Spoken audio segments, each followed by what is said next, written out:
भगवान श्री कृष्ण के पुत्र के रूप में कामदेव ने जन्म लिया, प्रद्युम्न के रूप में कामदेव प्रकट हुए।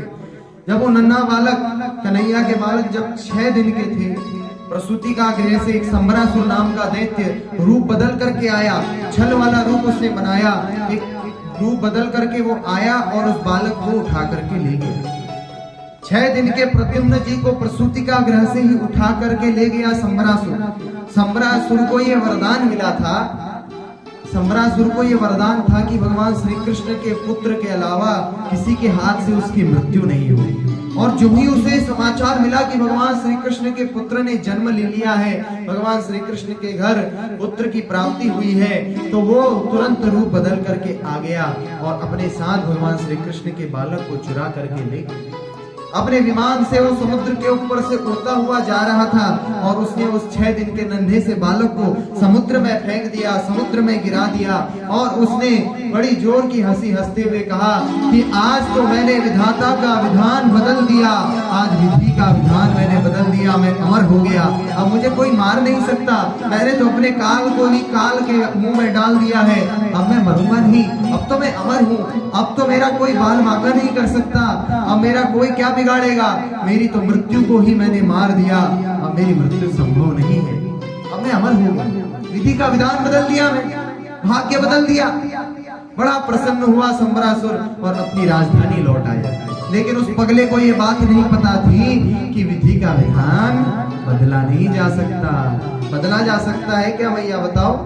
विधि का विधान कोई नहीं बदल सकता। जो भाग्य में लिखा है वो भोगना ही पड़ेगा, चाहे रोते हुए भोगो, चाहे हंसते खेलते भोगो, भाग्य में लिखा तो भोगना ही पड़ता है। अवश्यमेव भोक्तव्यम कृतम कर्म शुभाशुभम नाहुतम क्षीयते कर्म कल्पकोटि शतैरपि। कहते हैं कि किए गए कर्मों का फल भोगना ही पड़ता है। जो कर्म आपने किए हैं ना, उन कर्मों का फल भोगना ही पड़ता है। इसलिए मैया अच्छे कर्म करने का प्रयास करना चाहिए। हमेशा जीवन में ये प्रयास कीजिए कि हमसे कर्म हो तो अच्छा ही कर्म हो, बुरा कर्म कभी मत करना मैया, क्योंकि बुरे कर्म का फल भी बुरा ही होता है। बुरा कर्म करोगे तो बुरा फल भोगना पड़ेगा। फिर मत रोना कि हमारे साथ बुरा क्यों हो रहा है। आपने कर्म ही बुरा किया था तो बुरा तो होगा ही। किए गए कर्मों का फल तो बड़े बड़े महात्माओं को, बड़े बड़े सिद्ध संत महापुरुषों को, बड़े बड़े राजाओं को तक भोगना पड़ा। स्वयं भगवान ने भी इस धरती में जन्म लिया तो उन्होंने भी सुख दुख सहन किया, उन्होंने भी विधि के विधान को बदला नहीं, क्योंकि ये विधि का विधान ये बदला नहीं जा सकता। कभी इस धोखे में मत रहना भैया कि हमारा भाग्य बदल जाएगा। कभी इस धोखे में मत रहना कि अचानक कोई चमत्कार हो जाएगा और हमारा भाग्य बदल जाएगा। जो भाग्य में लिखा है वो तो होगा ही।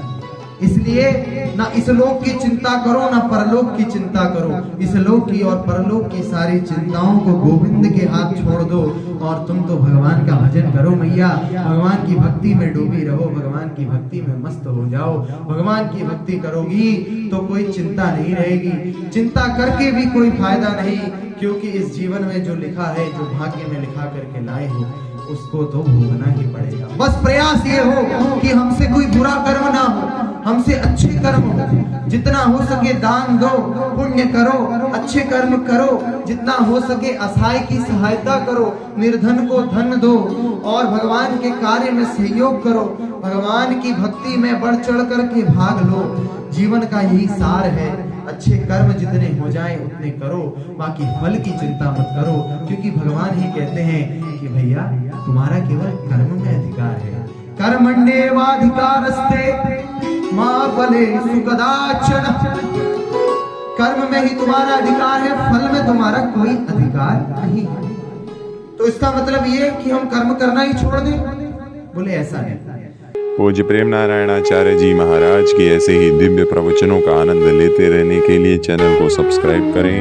नई वीडियोस की नोटिफिकेशन सर्वप्रथम प्राप्त करने के लिए बेल आइकन को दबाएं डिस्क्रिप्शन में दिए गए लिंक्स के द्वारा पूज्य महाराज श्री को सभी सोशल मीडिया प्लेटफॉर्म्स पर फॉलो करें।